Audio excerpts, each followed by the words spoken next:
আসসালামু আলাইকুম। এখন শুনবেন সংবাদ শিরোনাম। জ্বালানি তেল সংকটে ফিলিং স্টেশনগুলোয় দীর্ঘ অপেক্ষা, দেখা মেলেনি সরকার নিয়োজিত কর্মকর্তার। নড়াইলে তর্কের জেরে পাম্প ম্যানেজারকে ট্রাক চাপায় হত্যার অভিযোগ। আগের বছরের চেয়ে সড়কে এবার দুর্ঘটনা কমেছে দাবি মন্ত্রীর। 274 নয়, মৃত্যু হচ্ছে 170 জনের। বাসের নির্ধারিত ভাড়া সম্পর্কে জানেন না যাত্রীরা। যেখানে অভিযোগ পাওয়া গিয়েছে তাৎক্ষণিক ব্যবস্থা নেওয়া গিয়েছে এবং নেওয়া হয়েছে, তারপরও কিছু কিছু জায়গায় বিচ্যুতি ছিল।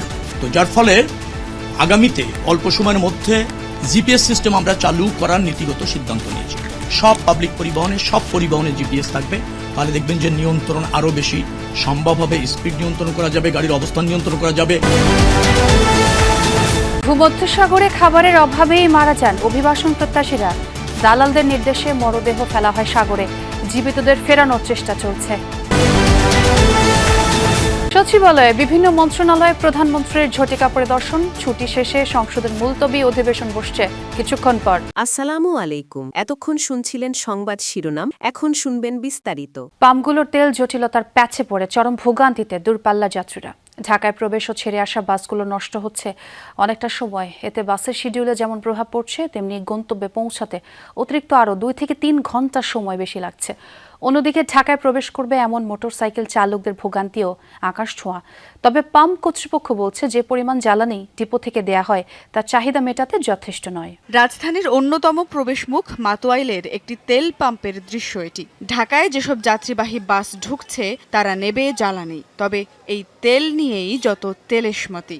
400 যাত্রী নামাইছি, নামাই দিয়ে এই থেকে আইতে 4টে পাম্প পরে 4টাতে গেছি, মানে কোনো তেল দেয় না। কালকে তো তেল লইতেই পারে নাই, পুরা পাম্প বন্ধ। কালকা তেলের জন্য সকাল 8টা থেকে বিকেল 2টা, দুপুর 2টা পর্যন্ত তেল পাইনি। ঢাকায় প্রবেশ ও ছেড়ে যাওয়া বাসগুলোর তেলের পাম্পে এমন দীর্ঘ অপেক্ষা লেগে থাকে সকাল বিকাল। সকালে গন্তব্য ছেড়ে যাওয়া বাসগুলোর পাম্পে অপেক্ষা করতে হয় কয়েক ঘন্টা। তার ওপর চাহিদা মতো সব পাম্পে তেল দেয়া হচ্ছে না অভিযোগ চালকদের। জ্বালানি নিতে দীর্ঘ লাইন আর কর্মঘণ্টার অপচয়ে অতিষ্ঠ যাত্রীরাও। 8টার আগে আসলে আমরা ঢাকার ভিতরে ঢুকে গেছি, কিন্তু এই তেল নিতে গিয়ে আরো 1 ঘন্টা সময় নষ্ট হয়েছে। এখানে তেলের জন্য যেহেতু যাত্রা বিরতি, অফিস টাইম নির্দিষ্ট সময়ে যেতে পারবো কিনা একটা মনের মধ্যে টেনশন আছে। তেলের জন্য গাড়ি লেট করে আসছে, তারপরে বাচ্চা নিয়ে রাস্তায় ফুটপাতে ছিলাম প্রায় 2 ঘন্টার মতো। যাদের ছোট বাচ্চা আছে ওদের নিয়ে আর রাস্তার পাশে বসে থাকা। তেল পাম্পে যখন ঘন্টার পর ঘন্টা লাইনে দাঁড়িয়ে আছে বাসগুলো, তখন কাউন্টারে বসে বাস পৌঁছানোর অপেক্ষায় কর্তৃপক্ষ। জ্বালানি নিতে অতিরিক্ত সময় লাগায় এর প্রভাব পড়ছে বাসের শিডিউলে। তবে নিজস্ব নির্ধারিত পাম্প আছে যেসব পরিবহনের, তারা বলছেন কিছুটা স্বস্তির কথা। মোটামুটি পাচ্ছি তো, আমাদের কোনো সমস্যা না, সংকট না। কিন্তু লোকাল গাড়িগুলোর বিভিন্ন রকম কথা শুনতেছি যে এদের সংকট। যখন গাড়িটা কক্সবাজার যাচ্ছে বা চিটাং যাচ্ছে, দেখা গেল 4 ঘন্টা 5 ঘন্টার গাড়ি, সেখানে 6.5 ঘন্টা 6 ঘন্টা লাগতেছে। প্রত্যেকটা গাড়ি আধা ঘন্টা 40 মিনিট 1 ঘন্টা লেট, যাত্রীরা অনেক ভোগান্তি হইতেছে। নড়াইলে তেল না পেয়ে বাগবিতণ্ডা জেরে এক ফিলিং স্টেশনের ম্যানেজারকে ট্রাক চাপা দিয়ে হত্যার অভিযোগ উঠেছে। এ সময় গুরুতর আহত হয়েছে একজন।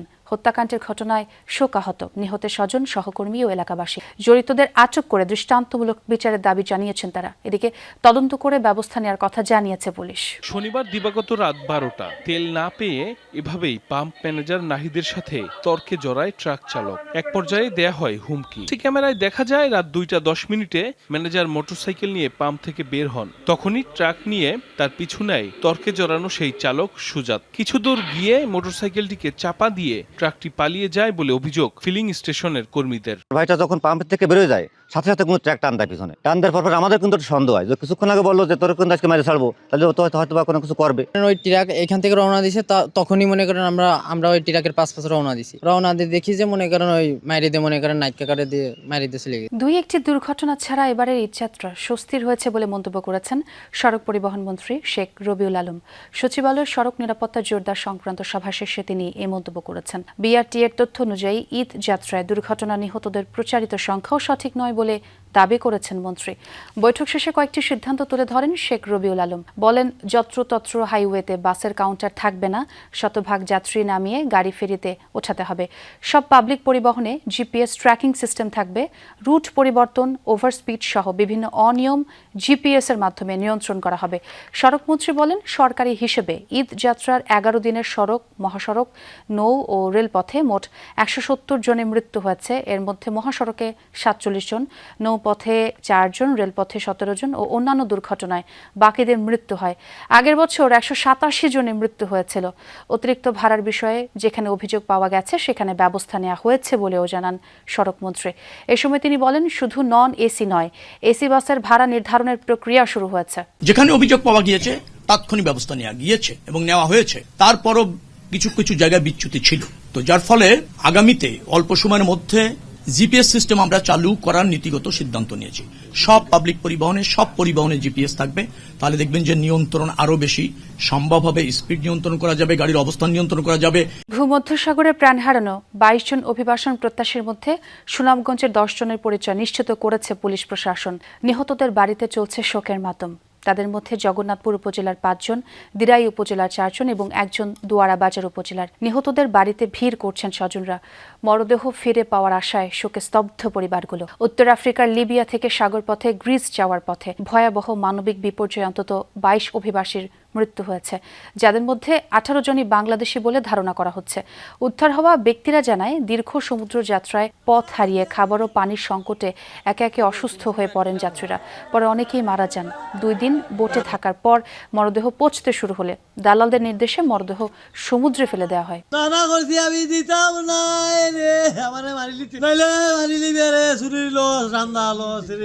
দর্শক, আমরা নিহতদের পরিবারগুলোর অবস্থা জানবো। আমার সহকর্মী আছেন সেখানে। খুবই মর্মান্তিক একটি দুর্ঘটনা, তবুও জানতে চাই নিহতদের মরদেহ ফিরিয়ে আনার বিষয়ে প্রশাসন কি বলছে, তাদের পরিবারগুলোর কি অবস্থা, সব মিলিয়ে একটু জানাবেন।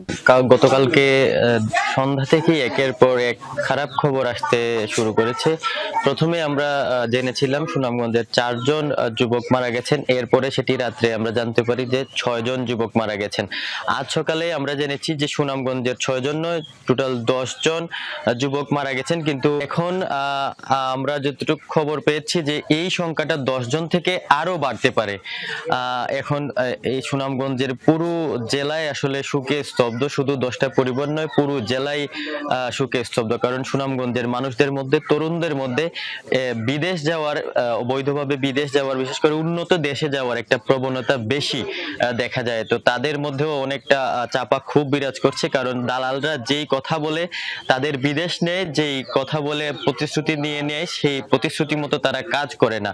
ঠিক এমনটি ঘটেছে এই জগন্নাথপুর উপজেলার ইস্কুই জয় শেখের সাথে। তাকে বড় একটি নৌকায় করে গেইমে দেওয়ার কথা বলে ছোট একটি রাবারের নৌকায় করে তাকে গেইমে তুলে দেওয়া হয়েছে। এই মুহূর্তে এই বাড়িতে এসেছেন জগন্নাথপুর উপজেলা নির্বাহী কর্মকর্তা মোহাম্মদ বরকতুল্লাহ।